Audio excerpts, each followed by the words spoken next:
Hello dear students, methods of dispersion को continue करते हुए आज हमारी ई क्लास में हम बात करेंगे मीन डेविएशन पर।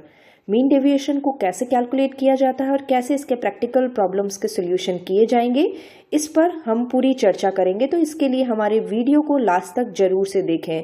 और एक बात और, यदि आपने अभी तक हमारे चैनल को सब्सक्राइब नहीं किया है तो हमारे चैनल को जरूर से सब्सक्राइब करें for the latest video which we are uploading. तो गाइज, स्वागत है आपका डॉक्टर विनीता अरोड़ा की क्लास में और चलते हैं आज की ई क्लास की ओर। मीन डेविएशन की बात जो हम आज आपके सामने कर रहे हैं, मीन डेविएशन के बारे में मैं आपको एक सिंपल रिकॉल करवा देती हूँ। मेथड्स ऑफ डिस्पर्जन में हमने कई सारे मेथड्स आपको बताए थे। उन कई सारे मेथड्स में जो हमारा फिफ्थ मेथड था वो है मीन डेविएशन। मीन डेविएशन का एक्चुअली मीनिंग क्या होता है, देखिए, जो हमने डिस्पर्जन की बेसिक डेफिनेशन की बात हमने की थी उसे आप जरूर एक बार फॉलो कीजिएगा, जिसका लिंक हमारे डिस्क्रिप्शन बॉक्स में भी दिया हुआ है। देखिए, किसी श्रेणी में स्थित विभिन्न पदों का अपने माध्य से दूरी या विचलन का औसत ही मीन डेविएशन कहलाता है। मैंने आपको बताया भी था कि यदि मान लीजिए कि हमारे पास ये एक संपूर्ण श्रेणी है जिसके विभिन्न पद मूल्य कुछ इस तरह से हैं, तो ऐसी स्थिति में इनका माध्य कैलकुलेट किया जाए तो ये बिल्कुल बीच में आएगा, या इसकी रिप्रेजेंटेटिव वैल्यू जो रहेगी वो यहाँ हो सकती है। तो ऐसी स्थिति में इन सभी पद मूल्यों की अपने माध्य से दूरी जितनी है उन सभी का औसत यदि ज्ञात कर लिया जाए तो वो डिस्पर्जन कहलाता है, या मीन डेविएशन को हम इसको बेसिक डेफिनेशन के रूप में भी देख सकते हैं। तो स्टूडेंट्स याद रखिएगा, जब भी आपको मीन डेविएशन की बात की जाती है तो इस डायग्राम के साथ अपने आप को डिफाइन कीजिएगा, इस डेफिनेशन को डिफाइन कीजिएगा कि मीन डेविएशन किसी श्रेणी के विभिन्न पद मूल्यों का अपने माध्य से जो दूरी है उसका औसत ही मीन डेविएशन या माध्य विचलन कहलाता है। नाम से आपको स्पष्ट भी हो रहा होगा, माध्यों से, विभिन्न पदों से आपका अपने माध्य से जो दूरी है उसका विचलन मीन डेविएशन कहलाता है। देखिए, मीन डेविएशन में सबसे इम्पॉर्टेंट ये रहता है कि हम माध्य का चुनाव किस तरह से करें। माध्य का चुनाव यानी माध्य हमारे पास तीन तरह के होते हैं, एक्स बार, एम और जेड। यहाँ मैं आपको बता दूं कि प्रश्न में आपको क्लियरली गिवन होगा कि आपको जो माध्य है, जिस माध्य का चुनाव आपको करना है वो एक्स बार है, एम है या जेड है। तो यहाँ पर ये ध्यान दीजिएगा। लेकिन यदि प्रश्न इस मामले में साइलेंट है, प्रश्न में कुछ नहीं कहा गया है, केवल कहा गया है कि माध्य विचलन ज्ञात करें, तो आपको मीडियन की सहायता से माध्य विचलन ज्ञात करना होगा। यानी जो औसत वैल्यू जो आपको लेनी होगी, एक माध्य जो लेना होगा, वो माध्य आपको मीडियन लेना होगा यदि प्रश्न साइलेंट है, किसी तरह के कोई इंस्ट्रक्शन नहीं है। दूसरी इंपॉर्टेंट बात यह है कि आपको यहाँ पर प्लस माइनस साइन को इग्नोर करना होगा। प्लस माइनस साइन इग्नोर किस तरह से किया जाता है, देखिएगा, जब भी हम डेविएशंस कैलकुलेट करते हैं तो 10 माइनस 5 भी 5 होगा और 5 माइनस 10 भी 5 होगा। ये आप अच्छे से जानते हैं। यदि हम 5 माइनस 10 करेंगे तो यहाँ पर माइनस का 5 क्रिएट होता है, लेकिन हम यहाँ पर मीन डेविएशन में प्लस माइनस को इग्नोर कर देते हैं। ये एक इसकी बहुत अच्छी क्वालिटी है और यहाँ आपको बहुत इजी और कंफर्टेबल फील होने वाला है कि आप बिल्कुल चिंता रहित होकर काम कर सकते हैं। 10 में से 5 को घटाएं तो भी 5 होगा और 5 में से 10 करें तो भी 5 ही होने वाला है। यानी प्लस माइनस का कोई टेंशन, कोई प्रॉब्लम आपके साथ यहाँ नहीं होगा। तीसरी इंपॉर्टेंट बात यह है कि इसका जो नोटेशन है वो स्मॉल डेल्टा, यानी कुछ इस तरह से दिखाया जाता है, इसे कुछ इस तरह से बनाया जाएगा, ये आप ध्यान रखिएगा। मीन डेविएशन का नोटेशन स्मॉल डेल्टा कहलाता है। यदि हम मीन डेविएशन फ्रॉम एक्स बार इसे इस तरह से लिखेंगे, mean deviation from mode, mean deviation from median. तो गाइज, ये कुछ बेसिक कंसेप्ट है मीन डेविएशन से रिलेटेड जिन्हें आप अच्छे से ध्यान रखिए। अब बात करते हैं मीन डेविएशन के कैलकुलेशन की। तो मीन डेविएशन का कैलकुलेशन तीनों ही सीरीज में, यानी इंडिविजुअल, डिस्क्रीट और कंटिन्यूस सीरीज में किस तरह से किया जाएगा देखते हैं। देखिए, इंडिविजुअल सीरीज में सबसे पहले, क्योंकि हमें माध्य कैलकुलेट करना होगा, जो भी प्रश्न में आपको दे रखा है जिस माध्य से गणना करनी है उस माध्य का कैलकुलेशन आपको करना आना चाहिए। माध्य को कैलकुलेशन करने के बाद आपको डेविएशन की गणना करनी होगी, यानी डेविएशन निकालने के लिए सिंपल सा कंसेप्ट, यदि हम डी कैलकुलेट कर रहे हैं, ये डी एक्स बार से भी हो सकता है, मीडियन से भी हो सकता है, या जेड से भी हो सकता है। ये आपको ध्यान रखना होगा किस माध्य से आप डेविएशन कैलकुलेट कर रहे हैं। तो डेविएशन कैलकुलेट करने का सिंपल सा फॉर्मूला एक्स माइनस एक्स बार हो सकता है, एम हो सकता है, या जेड हो सकता है। इसे आप जरूर से ध्यान रखें। देखिए यहाँ पर, क्योंकि मैंने आपको कहा था कि हमें यहाँ पर प्लस माइनस साइन को इग्नोर करना है, तो इस वजह से हम यहाँ इग्नोरेंस के लिए ये दो लाइन यहाँ पर रखते हैं। इन दोनों लाइंस को रखने का मतलब ये होता है, इन दोनों लाइंस को यहाँ खींचने का मतलब ये होता है कि हम प्लस माइनस इग्नोर करेंगे। तो यहाँ पर x माइनस एक्स बार या x बार माइनस एक्स करें, बात एक ही होगी, तो इसमें आपको कोई प्रॉब्लम नहीं होगी।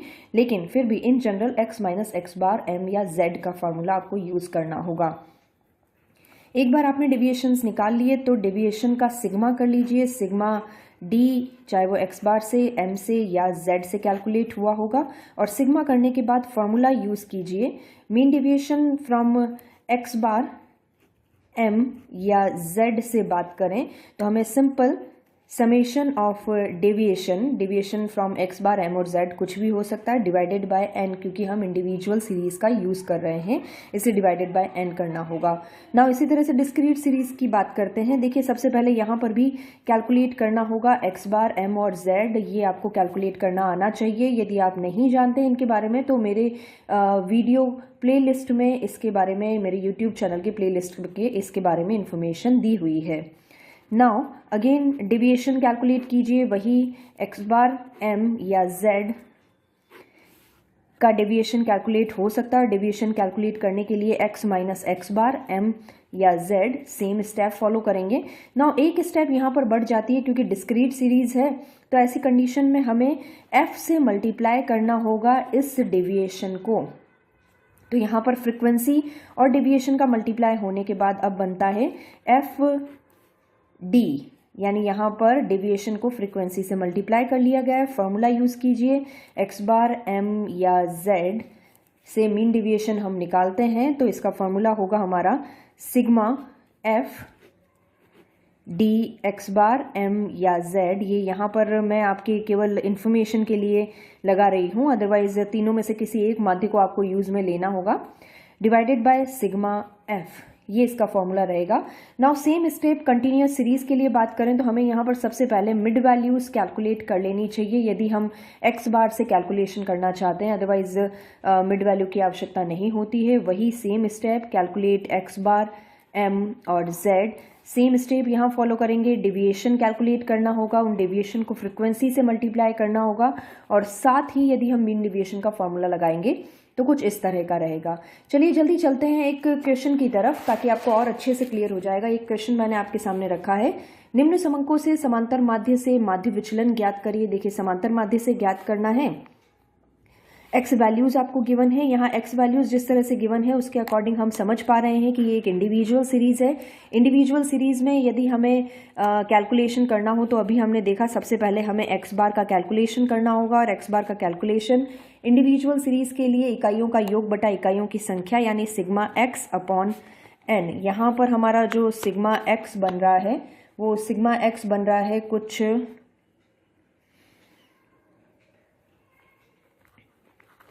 30।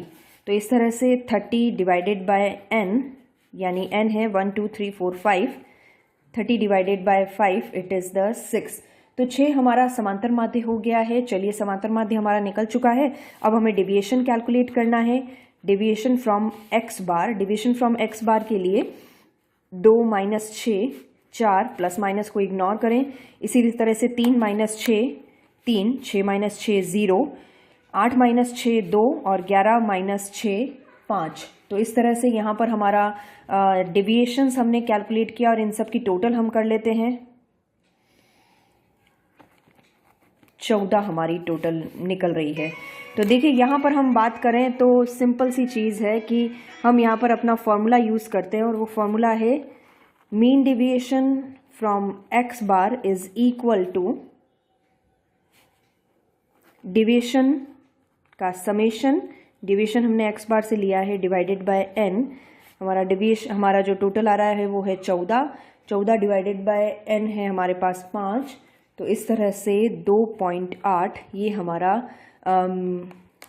Mean deviation from x bar calculate हुआ। ये हमारा आंसर। एक और प्रश्न मैं आपके सामने यहाँ रख रही हूँ। ये प्रश्न कुछ इस तरह से, निम्न सूचनाओं से माध्य विचलन की गणना करनी है। मार्क्स मोर देन दिए हुए हैं और नंबर ऑफ स्टूडेंट्स दिए हुए हैं। देखिए, जब मोर देन वाली सीरीज हमारे पास अवेलेबल है तो देखते ही पहचान जाइए कि ये कंटिन्यूस सीरीज है और यहाँ पर इस तरह से 5 से ज़्यादा मार्क्स मिले हैं 100 स्टूडेंट्स को, 15 से ज़्यादा 97 को, 25 से ज़्यादा 89 स्टूडेंट्स को मार्क्स मिले हैं और इसी तरह से यहाँ पर आपको प्रश्न गिवन है। देखिए, इसके कैलकुलेशन की बात करते हैं तो कैलकुलेशन में सबसे पहले यहाँ कुछ सोल्यूशन मैंने आपके सामने रखा है। सबसे पहले मार्क्स को हम एक स्टैंडर्ड फॉर्मेट में कन्वर्ट कर लेंगे। आप अच्छे से जानते हैं जब भी हम कंटिन्यूस सीरीज के लिए कैलकुलेशन देखते हैं तो पहले उसे स्टैंडर्ड फॉर्मेट में कन्वर्ट करना होना चाहिए। तो हमने 5 से 15, 15 से 25, 25 से 35 और सो ऑन के साथ हमने स्टैंडर्ड सीरीज में कन्वर्ट किया है। यहाँ पर देखिए 5, 15, 25 के बीच में 10-10 का गैप है, तो हम मान सकते हैं कि हमारा क्लास इंटरवल जो है वो 10 का है और इसी के साथ हमने क्लास इंटरवल 10 लेते हुए यहाँ पर हमने एक स्टैंडर्ड फॉर्मेट में standard series continuous series convert की है। अब फाइनली नंबर ऑफ स्टूडेंट्स, हमें f का कैलकुलेशन करना होगा और f के कैलकुलेशन के लिए सिंपल सी चीज़ है 100 minus 97, 3 97 minus 89, 89 minus 74, 74 minus 54 so on करते हुए हमने यहाँ पर number of actual students for the formatted continuous series के लिए कैलकुलेशन कर लिया है।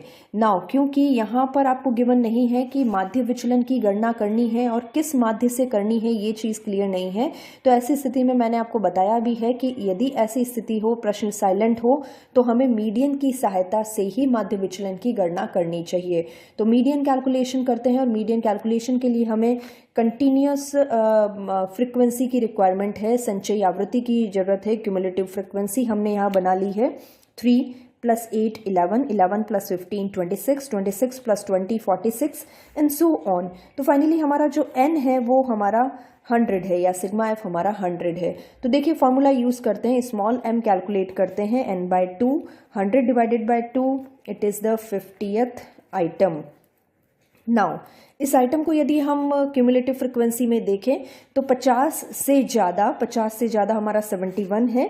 तो हम समझ गए कि हमारा जो मध्य का होगा वो मध्य का 45 से 55 के बीच में होगा। ये हमारी m क्लास हो गई है, यानी मीडियन क्लास हमारी 45 to 55 है। नाउ इस तरह से मीडियन क्लास 45 to 55, मीडियन का कैलकुलेशन करने के लिए median is equal to L1 + I/f small m minus c और फॉर्मूले में वैल्यू पुट करें तो हमारा मीडियन निकल कर आता है 46.6। तो गाइस इस तरह से हमारा मीडियन हमने कैलकुलेट कर लिया है। आगे चलते हैं, मीन डेविएशन पर ध्यान केंद्रित करें तो ऐसी स्थिति में हमें पहले मिड वैल्यूज़, क्योंकि x चाहिए होगा, हमें मीन डेविएशन निकालना है। तो डेविएशन फ्रॉम मीडियन निकालने के लिए हमारे पास फॉर्मूला होता है x - m, यानी जो भी x वैल्यूज़ है मीडियन की वैल्यू से माइनस किया जाएगा, प्लस माइनस को इग्नोर करते हुए। तो ऐसी स्थिति में हमें x वैल्यू ज्ञात करने के लिए मिड वैल्यूज़ हमने निकाल ली है। देखिए यहाँ इनकी मिड वैल्यूज़ कैलकुलेट हुई है 10, 20, 30 एंड सो ऑन। तो देखिए जल्दी से कैलकुलेशन करते हैं।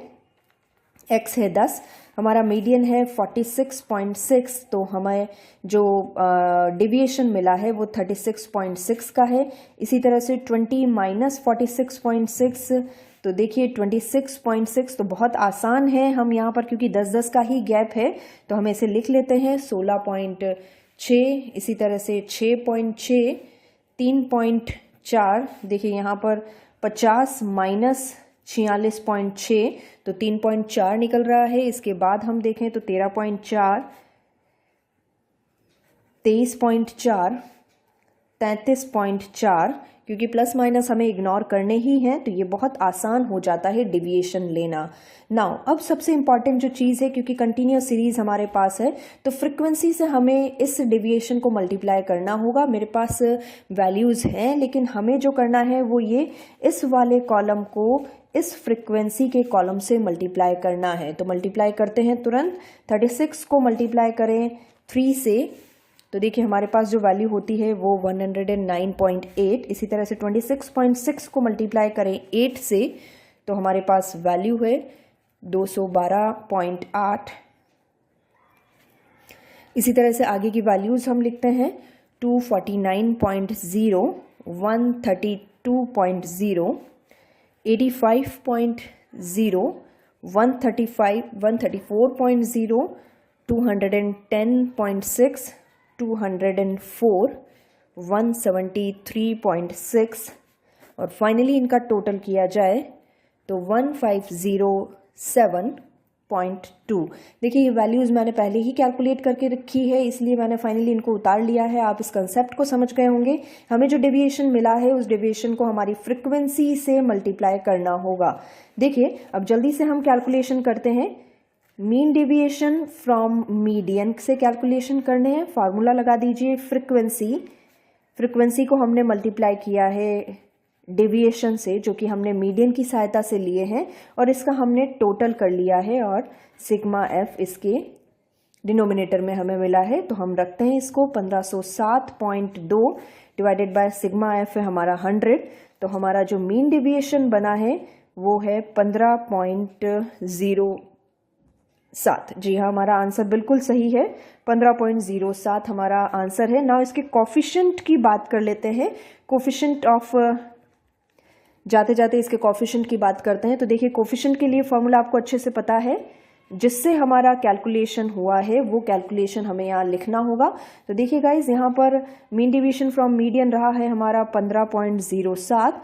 मीडियन जो हमने कैलकुलेट किया था वो हमारा 46.6। नाउ इसे रेशो की वैल्यू में हमें देखें तो हमारा जो आंसर होगा वो होगा 0.32। तो गाइज ये हमारा कोफिशिएंट कैलकुलेट हुआ है और इस कोफिशिएंट के साथ हमने यहाँ पर मीन डेविएशन कैलकुलेट किया कंटिन्यूअस सीरीज में। So finally guys, thank you so much. I hope कि आज का वीडियो आपको समझ में आया होगा, पसंद आया होगा। तो हमारी वीडियो को लाइक शेयर जरूर करें और हमारे चैनल को सब्सक्राइब करना तो बिल्कुल भी ना भूलें। Thank you guys, thank you so much.